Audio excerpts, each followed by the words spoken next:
Dust. Everywhere. It choked the sky, a constant reminder of what we'd lost. Buildings, once towering symbols of human achievement, were now jagged teeth against the unforgiving horizon. Nature, reclaiming its dominion, crept through the cracks in the concrete, a silent green invasion. This was the world we were left with. A world where survival was a luxury few could afford.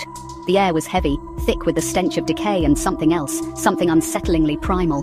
The silence was always unnerving, broken only by the whisper of wind whistling through shattered windows. It was the silence of a graveyard, a planet holding its breath, waiting.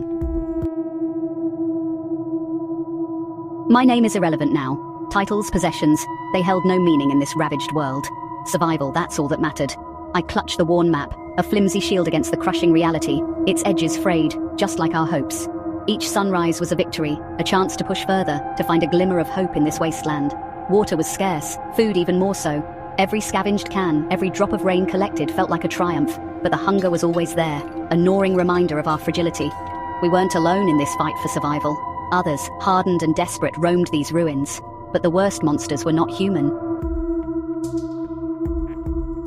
It emerged from the shadows of a crumbling supermarket, a grotesque parody of the life it once held. Twisted, skeletal, its skin stretched taut over jutting bones, its eyes, glowing embers in the gloom, locked onto me, filled with a hunger that chilled me to the bone.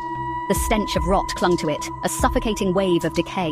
It growled, a low, guttural sound, and I knew this was no animal, this was something else.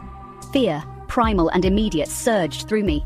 My hand instinctively went to the rusty pipe at my side, my only companion in this desolate world.